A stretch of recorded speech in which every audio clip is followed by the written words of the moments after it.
na laging naririnig sa Ingles na blood is thicker than water. Ibig sabihin nito, ang loyalty daw po o katapatan sa isang kapamilya o kadugo ay higit kumpara sa katapatan sa ibang tao. Kaya naman, kahit magkaroon ng hindi pagkakaintindihan ng magkakapamilya, sa huli, nagkakaayos pa rin sila, hindi ba mga kada? Tulad ng nangyari sa mga ibang celebrities na nabalitaan po natin, like sila Tito Joey De Leon at si Kimpi, sila Carlos Yulo, sino pa ba? Meron pa. Mami niya. Oo, di ba? Iba-iba. Ang dami na nangyari. Sila Jackie Forster at ang kanyang mga anak kay Benji Paras. Tama. Matapos ng matagal na panahon na hindi nagpapansin o nag-uusap. Tapos, syempre, dahil blood is thicker than water, ulit na sila. Friends na ulit sila, di ba, V? Oo, pero bakit nga ba may nababalitaan tayong mga kwento ng mga magkakamag-anak na nagkakaroon ng mga problema or kung saan ang anak ay nakakagawa ng kasalanan sa kanilang magulang and vice versa o kaya naman magkakapamilya mismo ang nagdedemandahan sa isa't isa. Di ba marami ng cases na ganun ngayon? True. Mga pamilya na rin yung kakaproblema sa isa't isa. Bakit nga ba hindi sa lahat ng pagkakataon ay nag-a-apply ang blood is thicker than water para mag-share po ng kanyang kaalaman sa usaping yan? Makakasama po natin ang ating bisitang psychologist na si Rainier Ladik. Good morning! Good morning po! Good morning po mga kada. Nagbabalik po ang The One Psychologist upang magbigay ng impormasyon patungkol sa blood is thicker than water. Yun. Let's talk about that. Yes. This is sensitive kasi ito na topic. Thicker than water, Rainier. Ito ba ay all-encompassing sa lahat ng pagkakataon dapat pinagbibigyan ang relationship na kadugo kaysa dun sa hindi? Okay. Well, actually po, itong kasabihan po na blood is thicker than water, kumbaga, it shows yung loyalty to the family. However, hindi po siya absolute. Meron po siya mga certain na boundaries we're in. Kumbaga, it does not, parang yung loyalty stops at a certain instance or siguro situation. Lalo na kapag nakakapag-harm na siya nung, like let's say, ng welfare, ng isang miyembro ng pamilya. Okay, sa ano mga pagkakataon ba, Rainier, dapat pinibigyan ng never-ending chances ang isang kadugo mo at kailan mo dati masasabi na wait lang, enough is enough? Okay. Siguro mahalaga pong ma-distinguish muna natin when to forgive and when not to forgive. Kasi 'di ba po sa notion nating mga Pilipino, napakahalaga po kasi ng konsepto ng pamilya. Yes. Parang kapag sinabi po nating pamilya, parang merong sense of urgency na bigyan natin ng respect, bigyan natin ng pagmamahal. Pero of course, may mga limits pa rin even in that context. Siguro when to forgive is kapag like let's say yung nagawa is yung pwede siyang i-let go. Hindi siya ganun ka-worse, yes. Then at the same time, kapag nakikita natin na may pagbabago doon sa isang tao, then eventually may evidence. Yes, may evidences to it. Then at the same time, it's okay to forgive when we need peace. Kumbaga, siguro part ng pagkakaroon natin ng chaos within us is because may kailangan tayong patawarin. Correct. Now, when not to forgive, actually, may mga ilang pointers for this. Siguro unang-una po is kapag merong context ng pang-abuso or trauma. Kasi that really harms po, hindi lang yung ating physical health but then at the same time yung psychological, which is mas matagal po talaga yung effect niya. And then another is kapag hindi nagbabago yung isang tao despite of them telling na magbabago na ako pero wala talagang pagbabago. So in those contexts, kailangan na natin siyang bigyan ng boundaries. Any questions, ladies? Kasi parang in the case of parang nakakatuwa yung nababalita mong matagal nang may hidwaan, hindi nagpapansinan, and then nagkakaroon ng reconciliation. Correct. Diba? Siguro, when it comes to endangering your own safety, siguro yun na lang siguro yung mga pagkakataon na talagang you can forgive a family member, but you don't have to reconcile with them, na parang you allow them to be part pa rin of your life. Lalong-lalo na kung they are a threat to your, halimbawa, your mental health, or the safety of your other family members. Halimbawa, abusive, physically abusive. ang isang miyembro ng pamilya, pwede na talaga natin siyang i-let go. Yes, exactly. Kumbaga, kung may friendship over, may family over dito sa taong to, kasi na-endanger ka na diba? Yung health mo, yung health ng mga kasama mo. And another thing po siguro, no, in terms of forgiveness, hindi po natin siya dapat ibigay kaagad. Kumbaga, okay lang kasi na may maramdam tayo. Ay, hindi naman. Hindi naman siguro. Hindi natin siya kailangang ibigay kagad. Kasi valid din naman even yung anger na nararamdaman natin. It tells a specific message within us. Siguro talagang healing takes time. Yun yung kailangan natin doon. Kasi kaya nga, di ba po may mga instances na akala natin, hindi na sila mag-aayos. Pero eventually, after some time, humuhupa yung sama ng loob, nagkakaayos sila. You can't rush it. Yes. Diba? Oh, tsaka eto ba, Rainier, ano ba yung mga kadalasan or mga nagagawa ng anak or parent na nagkakaroon ng long-term effect sa atin na mga mental or emotional na nagkakaroon tayo ng feeling na magiging distant na tayo sa family natin. Okay. Kasi minsan doon nagsa-start, diba, like sa pagkabata, nadadala mo paglaki mo, tapos lumalayo na yung loob mo, tapos nagsa-start na yung mga conflicts sa families, especially pagdating sa mga finances problem, ganun. May mga emotional scars kaya, diba, minsan. Yun yung ilan sa mga sa mga nagiging common na conflicts na nagiging long term. Unang-una po siguro, no, lalo na po sa mga bansa na talagang hirap pagdating sa pera, yun yung nagiging conflict nila. Then at the same time, kasi tama din po, no, na may mga instances, may mga conflicts po kasi na nadadala natin from one generation to another.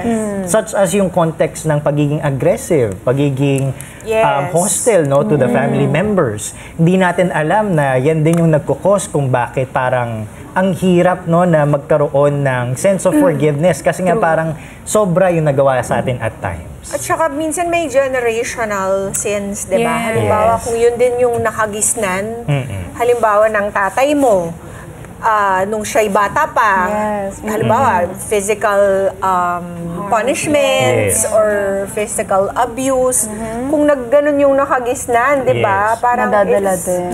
Minsan, no? It's hard to break it. Pero ang mahalaga dito is kailangan magkaroon ng awareness sa'yo mismo. Dapat sa'yo mismo huminto yung ganon ng pattern. Kasi yun yung maganda doon. Kung naipapasa-pasa yung mga negative behaviors, trauma, pwede nating mabali yung pattern na yan. By actually creating something new, then from then on, magkakaroon ng healthy patterns to your next generation. Help us here. Let's say merong kada natin dito na napapanood sa atin ngayon na may isang toxic member sa family pero hindi alam na toxic siya So, kailangan niyang sabihan doon sa tao na, hey, by the way, you're creating problems and damages dito sa pamilya namin. Baka pwede nating ayusan. Paano ba yung atake? How do we fix it kapag may ganyan? Yes. Actually, kaya nga po nila sinasabi that yung communication is the key. Pero of course, parang easy said than done siya. Naman, imagine. Pag sinabi mo yan, diba, mas lalo mas toxic. Lalo na kapag kapamilya mo yung kausap mo, sometimes the familiarity makes you to be comfortable in showing negative behaviors. So, kailangan talaga. Or even positive behaviors. Yes, like parang, in our family, it's so difficult to say, I love you to each other. Lalo na, ang hirap magkasenti sa pamilya ko talaga, in all honesty. So parang, even yung pagtatapat ng emosyon, hindi ginagawa. Diba? My dad, ganon. May tatay ko na side, ganyan. You just move on and then just let it lie there. Kung meron kang mga unresolved issues, it will stay unresolved. Kung gusto natin nakausapin, like let's say yung isang toxic family member natin, kailangan dito ng mediator. Hindi kasi may buffer dapat. Kasi expected na kapag for example, kayo lang yung magkausap, why not? Magka-clash talaga. Kailangan may isang mediator na talaga makakapag-balance out, makakapagbigay ng insight so that para round 1! Joke lang. Round 1! Nagkakaroon ng family intervention. Yes, exactly. Correct. Kaya kabahan na kayo, halimbawa, inimbita ka. Pagdating mo doon, nandun sila lahat. May problema ba tayo? May family meeting. At saka, halimbawa, Rainier, sa pagitan ng dalawang family members na nag-aaway. Katulad ni Carlos, tsaka yung Carlos Yulo, tsaka yung mommy niya, balitang-balita yan, lalo na after he won his 2 gold medals in the Olympics. Naungkat tuloy yung mga problema nila sa pamilya, di ba? sino dapat yung unang mag-make ng move para magkaayos? Is it always the younger? Or, Actually, kasi ang hirap. Oo. Nasahan, di ba, mga pib sa Ang atin? hirap Sa asahan din ng sa magulang na gagawin ng magulang yun. Diba? When pride becomes a wall, ang hirap niya talagang baliin. Kaya kailangan talaga dito, regardless of the age, yung status sa family, kung ikaw yung nanay or anak, kailangan may mauna. Kasi kung walang mauuna, hindi masusolusyonan yung problema. Yes, kailangan dito talaga ng compromise. Yan, kumbaga sa conflict resolution, meron tayong mga iba't ibang ways on how to resolve conflict. Sa mga alitan, minsan kailangan talaga natin ng compromise. Yung isang tao is magiging willing to listen up doon or to initiate yung talk, then eventually come up with a compromise, or even much better is collaborate. Kasi sa collaboration, kumbaga dito, titignan nyo yung bawat solusyon kung paano mareresolve yung isang problema. Lalo na nahirap din 'di ba yun pag for example nakikipag-communicate ka na sobrang open mo na pero yung isang kausap mo sobrang close pa siya and hindi siya willing makinig, nakikinig lang siya to react or maghahanap ng butas sa sinasabi mo. So hindi talaga kayo makakahanap ng solution. Yes, exactly. Ang hirap So naman. kailangan din talaga dito na may mediator. Yes. Kumbaga someone who can professionally, I think, could guide the members to resolve the conflict. At hindi dapat, siguro, I'm just guessing, Sir Rainer, na hindi dapat yung parang ka-close nung tao na gusto Ay, yes, oo. Kasi di ba bias yun? Di ba Oo, sabihin na, kasi magkakampihan friend po mo yan." yun eh. Kakampi mo kasi yun, gano'n. Hirap, Rainer! Yes, exactly. Ang Kailangan, hirap talaga ng ganitong pantay. issue. It's hard to break the pride wall. Yes. Yun yung una. So kung tayo ay alam natin na may ganun tayo at may posibilidad na pwede naman natin tayong gumawa ng move, gawin na natin, 'di ba? If we're aware. Paano kapag tayo naman yung toxic at hindi Ayan. tayo aware? yan. Oo. Lagot. 'Di ba po? May Exactly. ganun. Tama po yan. Kaya, Invite ka namin. Dahil attention. Text niyo ako. Charot. Joke. Go, Rainer. Sorry. ayan. So, another thing po in here is that, kumbaga yung blood is thicker than water. Kumbaga generally, it applies within the family context. Kasi nga po, di ba, familial bond is stronger than Yes. any other kinds of bond. Pero, alalahanin din po natin that being a family is not just in the context of blood, but also in the context of bond. Kaya nga, di ba, at times, Relationship yung talaga. mga friends natin, we also treat them as a As family. family. Yung mga Sabi ibang nga nila, katrabaho chosen natin. family ang Oo. friends. Yes, Totoo. exactly. Whereas yung family mo, wala ka ng choice. Correct. Yun yan. Ayun. So, pwede din naman nating itrato na pamilya yung ibang mga tao. Kung let's say, if we are being deprived or parang tingin natin is may talagang unresolvable conflict for now sa family context natin. Kumbaga, it's not limited just within the family context talaga. Interesting. Paano Rainier pala yung mga family members na itinatakwil? Naku, paano mangyayari dyan sa mga yan? Ano yung Forever na tinatakwil? yun. Yung What is- parang Like parang you're shunned or outcast. ganon. Oo.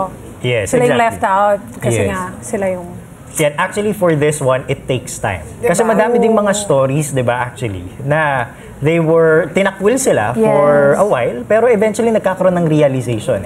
Kasi 'di ba, when you are on your own, sometimes you get to realize things. True. Kapag kasi nasa heightened tayo ng emotions natin, ng conflict natin, talagang maka-cloud yung ating decisions. Yeah. Maka-cloud yung judgment natin. Pero kapag nabigyan tayo ng oras to actually, mag-relax muna tayo, mag-cool down muna tayo, and sometimes kahit na maladaptive yung tinatakwil natin yung kapamilya natin just so na maayos yung problema, but then sometimes it has to happen for us to realize things. Then eventually kapag mas kumalma na, doon na mas nagiging malinaw yung isip natin, nakakapag-isip tayo, ano ba yung naging problema sa akin, ano ba yung dapat na solusyon, ano ba yung way ng pakikipag-usap ko dapat sa tao na to, then eventually is parang unti-unti nare-resolve naman yung conflict nila. Pero it just takes time. yeah. So siguro Rainier, we should review ulit. Ano ba yung Yes. mga causes ng conflict na maaari hindi na natin mapapatawad ang isang miyembro ng pamilya natin? Yun nga. Kasi, alibawa, when Yes. it comes to money, parang pera lang naman yan. Yes, Ano ba exactly. naman, di ba? Correct. Of course, you should always, dapat talaga lawakan mo yung Exactly. pag-unawa, and be prepared to forgive. Di ba si prodigal son nga, di ba? Yeah. Nilustay lahat ng mga binigay ng tatay niya, pero bumalik, pero napatawad. At 'di ba, mas maganda patawarin yung mas maraming kasalanan dahil they feel like talagang They need it too. Oo. They get so humble, then they appreciate how much they're loved talaga. Pero ano yung mga yung mga dahilan na maaring baka it's healthier for everyone involved na wag na muna. Ayan. So, anything that harms the self, anything that harms other people, and at the same time, kapag rigid na or close-minded na isang tao to change. Kasi yun yung mahalaga doon eh.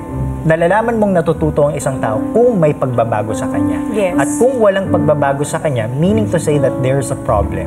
And kapag ganyan, yung parang nararanasan natin na walang pagbabago, expect na the bad situation will just continue. So those situations, I think, kailangan na nating mag-set ng boundaries to those types of people or even sa family members. Kasi ang hirap, Rainier, halimbawa anak mo yung, diba? Halimbawa, nalululong sa masamang mga Anything vicious. Bagay.